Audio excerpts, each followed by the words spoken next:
à Viva Technologies, c'est le 3e jour, le dernier, et avec nous David Klingbeil, vous êtes fondateur de Diamant.com, est-ce que je prononce bien déjà ?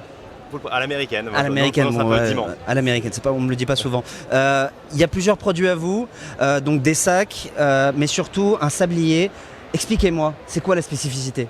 Alors nous en fait Diamant, on est une startup qui existe depuis 3 ans. Diamant. Et on a créé un réseau d'artisans français, des meilleurs ouvriers de France, d'entreprises du patrimoine vivant, qui travaillent pour les grandes maisons de luxe. D'accord. Et ce qu'on a voulu créer, c'est une marque de luxe créée pour les digital natives, pour la génération Y, pour toute cette nouvelle génération. Et donc avec ces artisans, on crée des produits designés à Paris dans nos ateliers et fabriqués dans toute la France par nos artisans.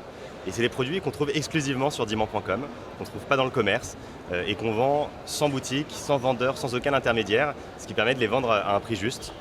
On est une marque très colorée, très légère, on est très dans le fun, dans la couleur, avec des collections capsules qui sortent tous les mois avec des nouvelles couleurs, des nouveaux produits. Par exemple, expliquez-moi, République of Le Marais.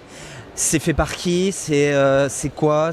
Exactement, ça fait partie d'une toute une collection de porte-passeports qu'on a créé pour autour du voyage.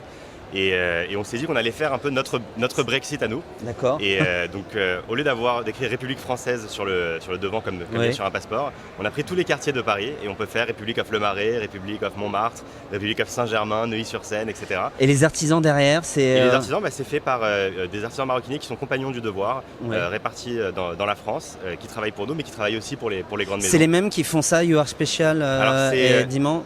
Tous les produits Diamant sont fabriqués par les artisans de notre réseau. Aujourd'hui, on en a 400. Donc en fonction des produits, on les répartit avec nos différents artisans. Alors là, il y a pas mal d'exemples en cuir, mais on travaille aussi le métal, le verre, le bois, vraiment tous les savoir-faire précieux qu'on a en France. Et on veut les faire rentrer dans l'ère digitale et les rendre accessibles au plus grand nombre. Bon, et là on arrive sur le sablier. Alors j'ai pas commencé, mais c'est assez beau. Comment est-ce que ça fonctionne ? C'est comme ça ? Exactement. C'est super. Ça, c'est un autre type de produit qu'on réalise qui sont nos objets de curiosité. Et donc ce sablier, c'est un sablier qui permet de réaliser le rêve d'un obsédé du temps, qui est de l'arrêter. Parce que si vous tournez la bague centrale, ça arrête le flux de billes et le temps est suspendu pendant quelques instants. Et par 600 secondes, il y a marqué. Exactement. Quand vous le commandez, vous pouvez choisir la durée que vous décidez. Ça peut être le temps, un temps qui est symbolique pour vous. Et ce sablier, par exemple, il est réalisé par un maître verrier qui est double meilleur ouvrier de France, qui est situé près de Lyon. Et qui réalise pour nous ce sablier qu'on a. Et comment elle est venue cette idée ? C'est des startups qui vous ont dit j'aimerais bien avoir quelque chose pour mesurer le temps. Comment c'est venu ça ? Nous, en fait, l'inspiration vraiment on va la chercher partout. Dans notre équipe, on est presque la moitié de l'équipe est designer. On est tous très créatifs et vraiment on va chercher l'inspiration partout. Celle-ci en particulier, c'était une collection qu'on a créée qui s'appelait l'Obsession et où on a incarné toutes les obsessions de la vie dans des objets. Donc là, on a l'obsession du temps, il y a aussi l'obsession du contrôle, etc. Il y avait plein d'obsessions qu'on vendait sur Diamant. On est ici à Viva Technologies pour parler écosystème. Vous êtes là donc pour gagner évidemment en visibilité, on est tous là pour ça. Mais est-ce que vous avez des enjeux pour vous rapprocher de grands groupes et essayer de créer de nouveaux partenariats ? Tout à fait, puisque donc, là ces produits sont des exemples de notre offre B2C qu'on fait sous notre propre marque et qu'on vend sur Diamant.com. Mais à côté de ça, et depuis 2 ans et demi, on a aussi une offre B2B, puisque le réseau d'artisans qu'on a développé et le savoir-faire qu'on a développé, de savoir travailler avec eux, tous les outils et les process qu'on a mis en place, intéressent beaucoup les grandes entreprises.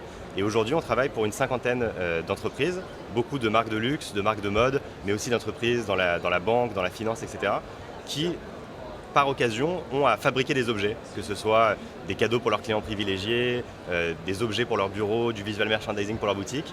Et plutôt que de le faire fabriquer dans des endroits à bas coût de main-d'œuvre, en Asie, en Europe de l'Est, etc., et d'avoir des résultats parfois pas très qualitatifs, nous, on a décidé de faire revenir cette production en France et on leur propose d'avoir accès à notre réseau d'artisans, à nos designers, et on gère pour eux ces projets de fabriquer des produits bien fabriqués en France avec une vraie valeur sociale. Et en plus, comme ça, derrière eux, ils peuvent communiquer Bien sûr, sur ils peuvent ces soutenir l'artisanat, ils peuvent dire que c'est du 100% made in France, du début à la fin. C'est designé à Paris, fabriqué en France.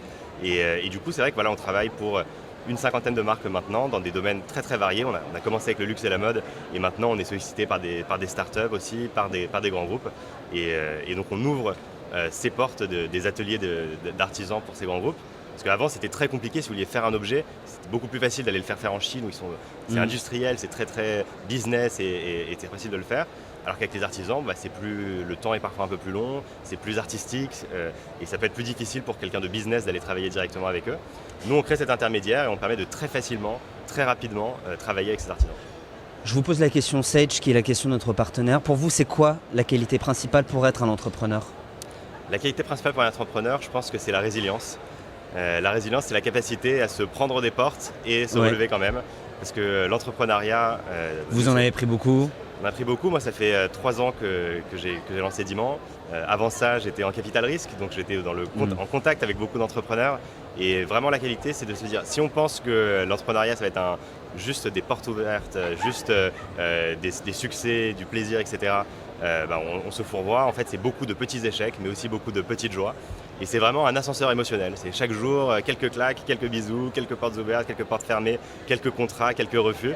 Et je pense qu'il faut être bien accroché. Mais au final, je pense que pour ma part et pour tous les entrepreneurs que j'ai rencontrés, il y a beaucoup de plaisir, beaucoup de passion dans ce chemin. Et pour moi, l'entrepreneuriat, c'est vraiment une voie d'épanouissement personnel qui peut être aussi utile pour la société, mais c'est vraiment une voie du bonheur et du plaisir. L'ascenseur émotionnel, c'est ce que j'ai envie de retenir de cet échange. Merci à vous d'être passé par notre plateau. Nous, on continue toute la journée à recevoir d'autres startups, d'autres grands groupes, de recevoir l'écosystème entrepreneurial. À bientôt.